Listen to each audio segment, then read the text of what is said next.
میں رمضان کے آداب میں یہ بات بتا رہا ہوں، اور افطاری اتنی دبا کے نہ کریں، اور آپ کے جسم کی گندگی پورے سال کی جو جمع ہے، پھر آپ افطاری جب کریں تو سنبھل کے کریں۔ ٹھنڈا برف سے بھرا ہوا پانی،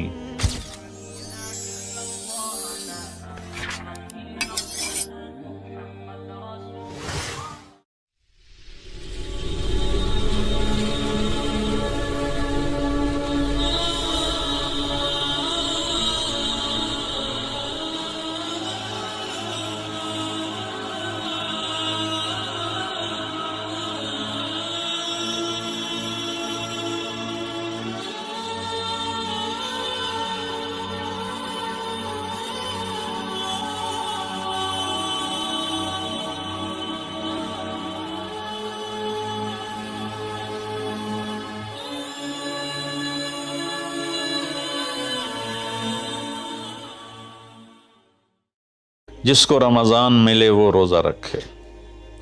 تو روزہ تو انشاءاللہ رکھیں گے، لیکن میں تھوڑی سی ایک گزارش کروں گا کہ جسم کی صحت کے لیے اپنی غذا پہ کنٹرول کریں۔ شاید کوئی یہ نہ بتائے، میں رمضان کے آداب میں یہ بات بتا رہا ہوں، سحری اتنی دبا کے نہ کھائیں کہ عصر تک اسی کے ڈکار آتے رہیں، کھٹے ڈکار آتے رہیں، اور افطاری اتنی دبا کے نہ کریں کہ پھر تراویح کے وقت پڑھاؤ کہ ہن میں کیویں پڑھاؤں، اٹھیا ہی نہیں جاندہ، مجھ بن کے ڈٹھا پہ ہوندا۔ تو سحری کھائیں اتنی کہ بس عام معمول کا پیٹ بھر جائے، کچھ حصہ خالی ہو، اور آپ کو دوپہر سے بھوک لگنی شروع ہو جائے۔ جب آپ کو دوپہر سے بھوک لگنی شروع ہوگی تو آگے 6-7 گھنٹے کا سفر ہے، اس میں پوری مشین خالی چلے گی، تو جتنے گندے مادے اور فاسد مادے جمع ہوتے ہیں وہ سارے جل جاتے ہیں۔ اچھا، رمضان کے دونوں طرف معنی آتے ہیں، وہ میں بتاتا ہوں، ابھی میں جسمانی بتا رہا ہوں۔ اچھا، ایک اور بھی بڑا خوبصورت رمضان کا معنی ہے۔ اللہ کے نبی نے فرمایا کہ یہ نہ کہا کرو رمضان آ گیا اور رمضان چلا گیا، کہو رمضان کا مہینہ آ گیا، رمضان کا مہینہ چلا گیا، چونکہ رمضان اللہ کا نام ہے، رمضان اللہ کا نام ہے۔ اللہ اس میں اپنے بندوں کے گناہوں کو جلا دیتا ہے، تو اس لیے یہ تفسیر رازی کی روایت بیان کر رہا ہوں، اس کی صحت اور ضعف کے بارے میں مجھے نہیں پتہ۔ تو رمضان کہتے ہیں جلا دینا، جلا دینا یا جل جانا۔ تو جب آپ کا فاقہ 12 بجے سے شروع ہو جائے گا اور 6-6:30 بجے تک چلے گا، تو آپ کے جسم کا ایک ایک خلیہ گرم ہو جائے گا اور اس میں سے بھاپ نکلے گی، اور آپ کے جسم کی گندگی پورے سال کی جو جمع ہے وہ جلنا شروع ہوگی۔ پھر آپ افطاری جب کریں تو سنبھل کے کریں۔ ٹھنڈا برف سے بھرا ہوا پانی اور روح افزا اور جام شیریں اور دودھ سوڈا، اور اس میں برف کے اتنے بڑے بڑے ڈلے ڈال کے جب آپ پیتے ہیں تو سارے دن کے روزے کا جسمانی فائدہ فوت ہو جاتا ہے، ختم ہو جاتا ہے۔ سنبھل کے پانی پئیں، اور روم ٹمپریچر کا پانی پئیں۔ اس وقت معدہ گرم ہوتا ہے، اس میں ٹھنڈی بلا ڈالنا، اور پھر آپ اس پر دوسرا ظلم یہ کرتے ہیں کہ اتنا ٹھنڈا پینے کے ساتھ گرم گرم سموسے کھاتے ہیں، گرم گرم پکوڑے کھاتے ہیں، اور کئی ماشاءاللہ ساتھ وہ پیس کو بھی ملاتے ہیں، کوئی چانپیں ملاتے ہیں، کوئی پیس ملاتے ہیں۔ یہ افطاری ہوتی ہے، اور پھر کھانا اس کے بعد ہوتا ہے۔ تو سادہ پانی سے روزہ افطار کریں، اور مغرب کی نماز کے بعد ہلکا پھلکا کھانا لیں، اور پھر تراویح کا انتظار کریں، تراویح پڑھیں، اور اس کے بعد جس کا ذوق ہے ٹھنڈا پانی پینے کا وہ ٹھنڈا پی لے، گرم کا ذوق ہے گرم پی لے، لیکن برائے مہربانی کئی چیزوں کا، اب میں ایک آپ کو مثال دیتا ہوں۔ یہ ہماری گاڑیاں ہیں معمولی سی، تو ہم اس میں دیکھتے ہیں کہ اچھا پیٹرول کہاں ملتا ہے. جس پیٹرول پمپ کا پتہ چلے کہ پیٹرول اچھا نہیں، ہم سزوکی والا بھی آگے چلا جاتا ہے کہ ویکھو چنگا پیٹرول کتھوں لبدا ہے. اور جن کے پاس مہنگی گاڑیاں وہ ہائی آکٹین ڈلواتے ہیں، جو پیٹرول کی سب سے اچھی قسم ہوتی ہے. تو ہم اپنی ایک چھوٹی سی گاڑی، چند لاکھ یا چند کروڑ کی گاڑی کو اچھا پیٹرول دینے کے لیے کئی کلومیٹر سفر کرتے ہیں کہ وہاں کا پیٹرول پمپ اچھا ہے.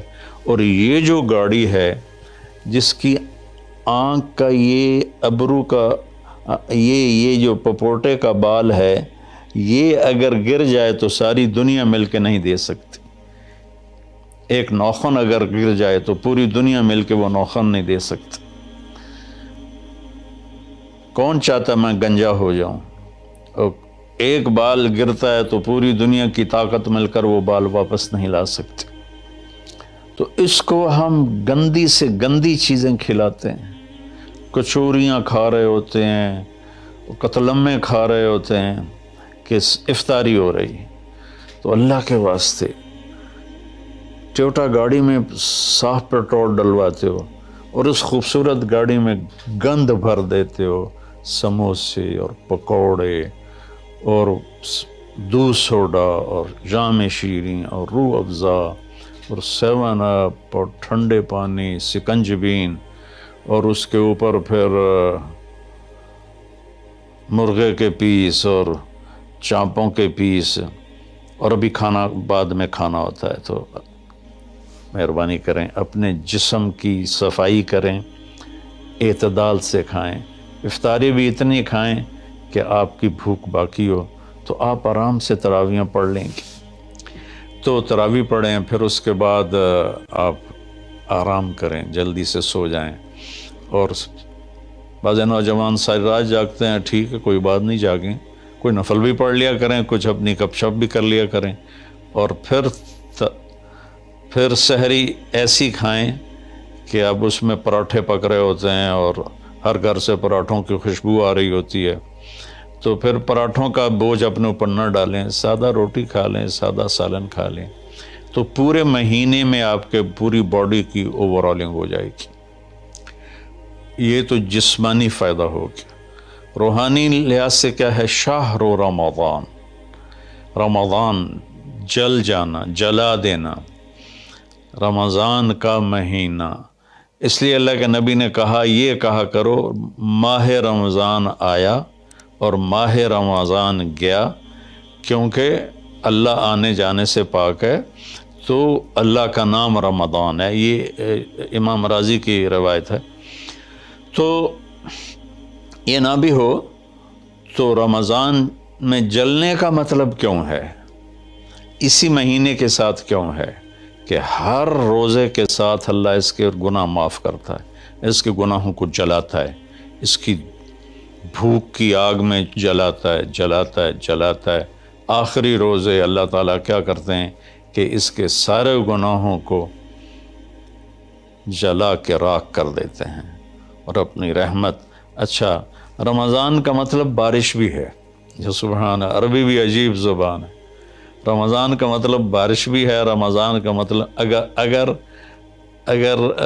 رمضا مصدر ہو، رمضا، تو یہ بارش کا مطلب ہے. رمضا ہو تو یہ جلانے کا مطلب ہے. سبحان اللہ، کہ رمضان ایسا مہینہ ہے کہ اس میں ایسی رحمت کی بارش ہوتی ہے، سارے گناہ دھل جاتے ہیں. رمضان ایسا مہینہ ہے کہ اس میں ایسی اللہ کی رحمت متوجہ ہوتی ہے کہ سارے گناہ جل کے راکھ ہو جاتے ہیں، ہوا میں اڑا دیے جاتے ہیں راکھ کی طرح. تو یہ تب ہوگا جب ہمارا پورا جسم روزہ رکھے، ہماری آنکھیں روزہ رکھیں، ہمارے کان روزہ رکھیں، ہماری زبان روزہ رکھے، ہمارے ہاتھ روزہ رکھیں، ہمارے پاؤں، ہمارا دل، دماغ روزہ رکھے. تو پھر یہ روزہ، یہ رمضان بنے گا اور ہمارے گناہوں کو جلا دے گا یا دھو دے گا. اور اس میں خاص طور پر اللہ کے نبی نے فرمایا کہ شراب پینے والا توبہ کر لے، چونکہ شرابی کی بخشش نہیں ہوتی رمضان میں. ایک ہوتا ہے دلیر ہو کے پینا، کوئی نہیں، کچھ نہیں ہوندا، اللہ بڑا غفور و رحیم ہے، یہ تو سارے پکڑے جائیں گے۔ ایک آدمی میرے پاس آیا، وہ کہنے لگا جی مجھے شراب کی عادت ہے، چھٹتی نہیں، کئی دفعہ چھوڑی ہے پھر نہیں چھوٹتی، اور پھر جو وہ دھاڑے مار کے رویا، اتنا رویا کہ میں بھی غمگین ہو گیا اس کے رونے کو دیکھ کر۔ اس کا معاملہ اور ہے، تو اس پر اللہ کی رحمت نازل ہو جائے گی، چونکہ جو توبہ کرتا رہتا ہے پھر اس سے ٹوٹ جاتی ہے، وہ دن میں 70 دفعہ بھی توڑے گا اور توبہ کرے گا تو اللہ کے ساتھ دوستی باقی رہے گی۔ تو ایک شرابی ہے تو اللہ کے واسطے چھوڑ دے۔ ماں باپ کو دکھ، عق الوالدین، ماں باپ کی نافرمانی نہیں فرمایا، ماں باپ کو پرزے کر دینا۔ نافرمانی تھوڑی بہت ہر بچے سے ہو جاتی ہے، لیکن ایسی نافرمانی کہ ماں باپ کا دل ٹکڑے ٹکڑے ہو جائے، اس کو کہتے ہیں عقوق الوالدین، عاق لوالدیہ۔ جو ماں باپ کے دل کو ٹکڑے ٹکڑے کر دے اس کی بھی بخشش نہیں ہوتی۔ تو مشاحن، جو دل میں کینہ پال کے رکھتا ہو کسی کے لیے، اور بغض رکھتا ہو کسی کے لیے، نفرت رکھتا ہو کسی کے لیے، حسد رکھتا ہو کسی کے لیے، ایک اس دل پر اللہ کی رحمت کی نظر نہیں پڑتی۔ اور ایک قاطع الرحم، جو رشتہ داروں سے لڑتا ہو، رشتہ داروں سے ماتھا جو مارتا ہو، کبھی سینگ پھنسائے ہیں، کبھی اس کے ساتھ کبھی اس کے ساتھ، خونی رشتوں میں جو غلط سلوک اختیار کرتا ہے، ایک اس کی خاص طور پہ بخشش نہیں ہوتی۔ تو باقی اللہ کا دریائے رحمت ہے، جو بھی توبہ کرے گا، مشرک بھی توبہ کرے گا معاف، سود خور توبہ کرے گا معاف، چور توبہ کرے، ڈاکو توبہ کرے، زانی توبہ کرے، قاتل توبہ کرے، شرابی توبہ کرے، ماں باپ کا نافرمان توبہ کرے، اور رشتہ داروں سے لڑنے والا توبہ کرے، نفرت رکھنے والا توبہ کرے، اور سود پہ کام کرنے والا توبہ کرے، سود کھانے والا توبہ کرے، سب معاف ہو جائے گا، سب معاف ہو جائے گا۔ اور اللہ سے مانگیں کہ اللہ تعالیٰ اس میں ہماری جسمانی صحت بھی بحال کر دے اور روحانی صحت بھی بحال کر دے، اور ہمارے گناہوں کو معاف کر دے۔ السلام علیکم ورحمۃ اللہ وبرکاتہ۔